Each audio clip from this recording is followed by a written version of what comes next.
Watch Hump Day with Hampshire. Have some fun before we retire. Take a little break from the quagmire. It's Hump Day with Hampshire.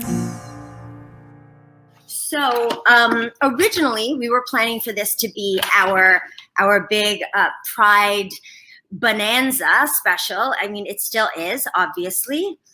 But I think the great thing about Pride is that it's this time when people can share their stories and experiences loud and proud. And I mean, I could not dream of a better rainbow roster of guests that we have today to listen and learn from. You know her best as Sophia from Orange is the New Black. Laverne Cox. Oh my God, hello. Oh, I'm full screen. Give me a second. Okay. Oh, you look gorgeous. Thank you. I couldn't do a full glam thing today. I just couldn't be bothered. So but I have my hairstylist Kaya right before quarantine. Interestingly enough, I asked her to wash and condition about 25 wigs. And I've worn this one once, actually. So I've worn this one once in quarantine, and I danced around a lot of it. I didn't know that's a wig, so thank you. Like a great wig. Thank you. Conditioned. I want to ask you just a few like random things. Okay. What is your first Pride memory? My first Pride memory was when I was 18, and actually I came out to my parents at Pride. Oh, really? Yeah, that was like my first kind of Pride memory. And wait, that's perfect because I'm having people come out in 30 seconds because coming out's usually a longer process. So I feel like it could be maybe like cathartic to come out in 30 seconds. Okay. Basically, super gay my whole life. Everybody knew. And then I came out at 18 and my mom cried and I was like, why are you surprised? And I was like, you know, I was gay. Look at me. You've known me my entire life. And then she told my dad, and my dad got me in the car for like an hour and was driving and was like, so can you tell me about your sexual orientation? And I was like, ew, this is awkward. I'm gay, obviously. And he was like, okay, well, we still love you. We just don't agree with your lifestyle choices. And then it was fine. And now they support me. Oh my God. I feel like I love 30-second coming out. I've just realized how much It's amazing. It's so concise. And like, you're like, yes, I get that. I know that person. Totally get that. Totally get your dad's voice. Yeah. Totally get everything. Okay. Oh God, I have so many fun people on the show this week. This is crazy. This is like a Pride marathon of my dreams. Okay. I don't know if you've been watching backstage, but I've been asking people to do their coming out story in 30 seconds because it's easier and I find it entertaining. So could you do it? Yes. So I told my parents that I was gay, and then they were like, oh, okay. And then I told them later that I was bi, and they were like, no. And then I told them that I was straight, and they're like, okay. And then I was like, then I'm bi, and they're like, no. And then I said I was gay, and they're like, okay. And then I said I was bi, and they're like, no. So they accept that I'm gay, they accept that I'm straight, they don't accept that I'm bi. They're no. So every time I'm bi, they're like, no. Every time I'm straight, and they're like, yes. Every time I'm gay, they're yes. That is fascinating. I think the first thing that comes to mind was last year when my girlfriend and I went to Stonewall to the 50th anniversary, and I think it was still tricky with my family, and I was not feeling so great about how I was having this you can talk about this for ages, about patriarchal things and everything kind of feeling in conflict. And we went there and we walked by the Cubbyhole bar, and we had like a group of all of like our friends, and most of them lesbians, I believe, and we're just all together, and it wasn't even a thing. There was such a sense of just, of course, like, you know, celebration and the rainbows and all the colors, but I had a sense of calm and recognition, and like, you know, it was like there was like a secret wink between everyone, like, I see you, I got you, and it was just, I don't know, I felt like I could breathe, and I wasn't this weird thing, and it was just, I don't know, it was really special. I'm never gonna forget that. You know that this is the graffiti on the wall, on stone wall. Yes, on your back. I remember when I went into it, another party you were wearing, and I was like, oh my God, that's amazing. I want, can you give me your 30-second coming out story? because I've been doing that with people because, coming out's usually really long and hard. And so I thought it could be cathartic doing 30 seconds. You don't have to. I could just give you your quarantine nickname.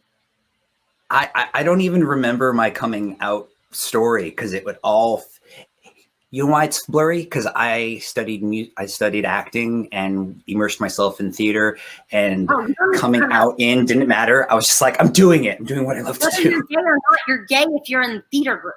You don't need to come out. Got it. Right? I just decided that. But I'm going to give you a quarantine nickname, okay? That you have to take. You have no matter. It's the emotional state you're feeling right now and the last thing you ate. Okay, sorry. I realized on my monitor you are wearing a very sparkly jacket, and I'm only now noticing it, and you look fabulous. Okay. Miles McKenna. Hey, Queen. How love you. Hello. Oh, hi. I miss you. I miss you too, but I've been stalking you. So, like I was saying to Margaret Cho, like people I know of them and everything, but then I go in a deep dive, research-wise, when they're going to come on the show. So you found the tea. You got all the tea. I went crazy. So you're a YouTube megastar. Oh, shit. Yeah, I'm telling. This is news. I'm telling you this now. You are a YouTube megastar. Do you remember your first YouTube video?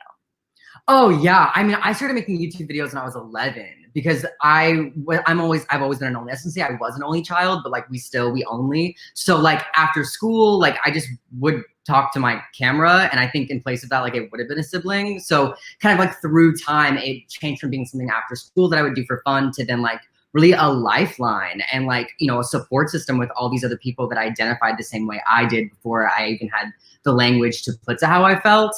And then, really like doubled as like my chosen family. And so now I have like a bunch of siblings is what I always say. So the first game we're going to play is, I want to see if you're qualified to be a drag judge, because I feel like if there was anything I was qualified for, is to be a drag race judge, and no one has asked me. This game is called Drag Name, Real or Not Real, okay?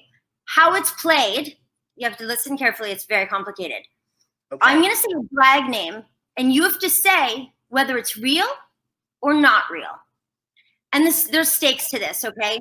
Because for every correct answer you get, I'm gonna donate $41.60. There's 66 cents to the Black Vision Collective, because if you win all of it, that will total $500. Amazing. If you get any wrong, even one wrong, I get to keep your drag judge degree. Okay?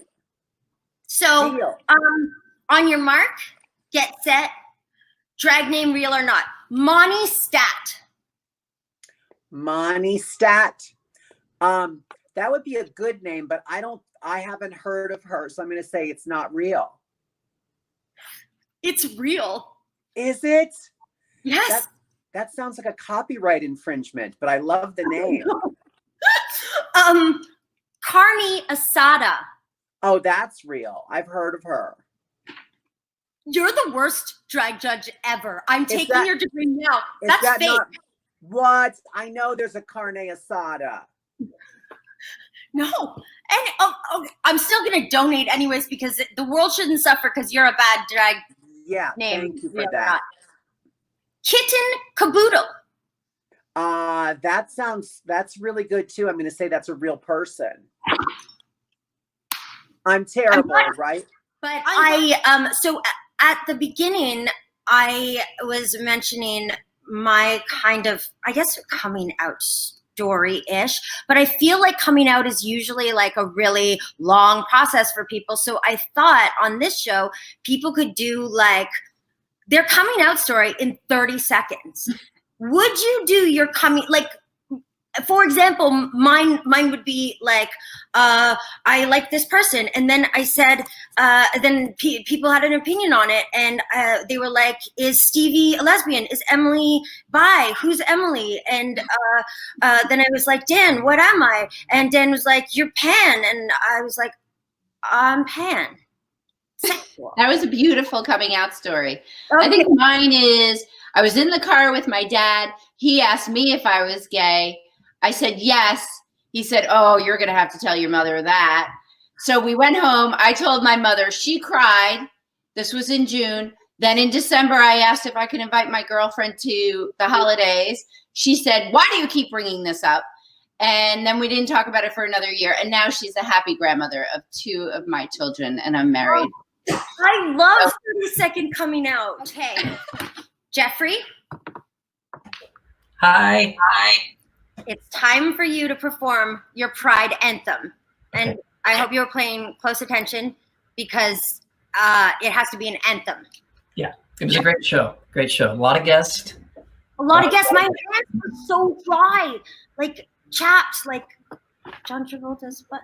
Oh, it might have found its way in here. Hold on. Here we go.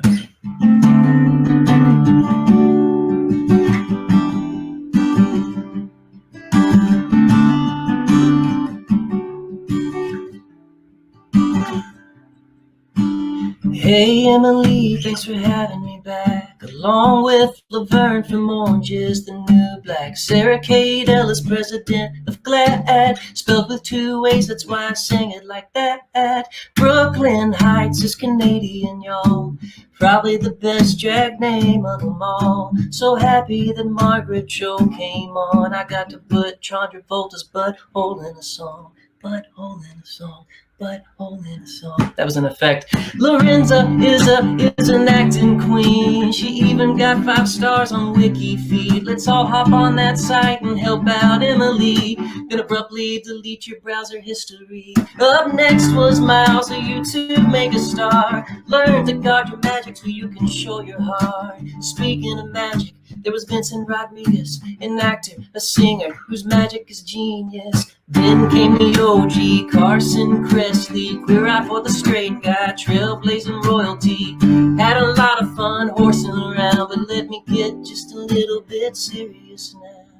Be who you are, love who you love. Pride Month is something we should be proud of. Reminder for all in this day and age, a little bit of love goes a long way. Yeah, be who you are, love who you love. Pride Month is something we should be proud of. Please don't forget in this day and age, a little bit of love goes a long, long way.